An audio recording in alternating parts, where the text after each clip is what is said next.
Hi guys, Yiannis here from Scan Heating. This is another video how to do the power flash on the old or new systems. Again, this video is dedicated from Khalid007, one of my subscribers. Thank you, Khalid, for your question. Here is the answer on this video. I will try to speak as simple as possible in order to show you how we can deal with that issue. Also, if you want to support this channel, please subscribe, like, leave one comment. If you have any question, again, add your questions on the comments. And yes, let's dive in. First of all, why we do the power flashing? There are a lot of reasons. The main issue is just to get rid of the sludge and debris inside to the system. And for this reason, today I'm going to show you what's the way we can deal around the installation. Ideally, on the installation, we have to have a separate valve, a special valve, to fit the power flash machine.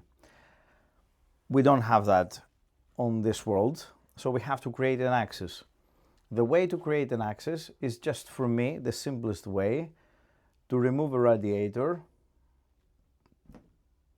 or disconnect the radiator and fit the power flashing machine flow in the return. Let's say here we have the flow here and the return here. Doesn't matter if you put the other way around, honestly, there is no problem. And then we start to circulate the water. This is just a tank with the water and the circulation pump, nothing else, which actually push the water through. The best way to do that is just to switch off all the radiators, turn the system to the hot water, if we can, manually or by the controls, and start to clean the first filling loop and the boiler. Then the next thing we do, just turn the system to the heating only and isolate all the radiators, but leave always one open.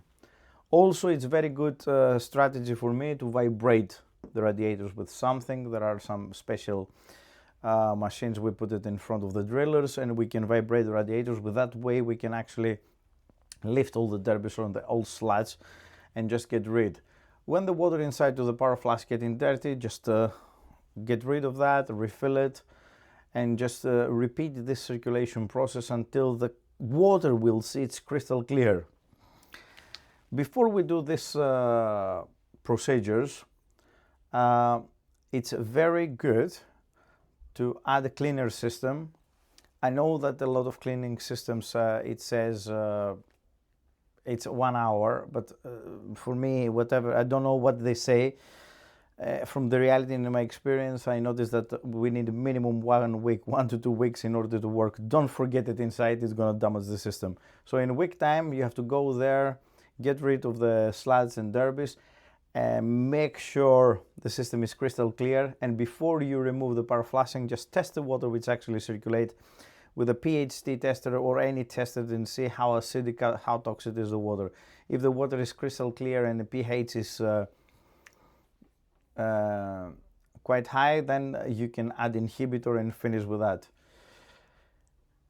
On the question, can we put on any radiator? Any radiator.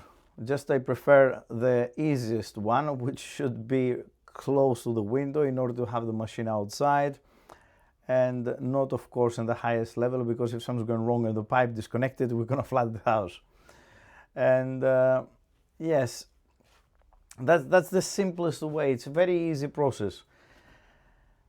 Highlight now, guys. I left it that for the end. What's happening if we have open vent or gravity fed system? If we plug the machine, it's simply the water is going to come out from here. So before we start any power flashing on the open vent system, for the room seal system there is no problem, but the open vent system we have to make sure we cap off the vent point. And if we don't have isolate valve, we have to fit an isolate valve here and switch it off. It's like to take out the F&E tank from the system, because otherwise with the pressure we have here, that's gonna flood the house. I hope you like it. Bear in mind, guys, whatever we deal here is for my experience, is not a college. We're talking practically and in the reality things. Yes, I'm certified heating engineer.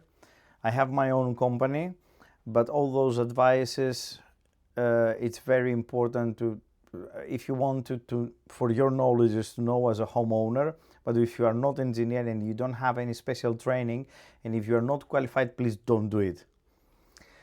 I will really pleased to see your questions, your concerns, and I will be more than happy to create more videos for you. Thank you very much. Have a great day.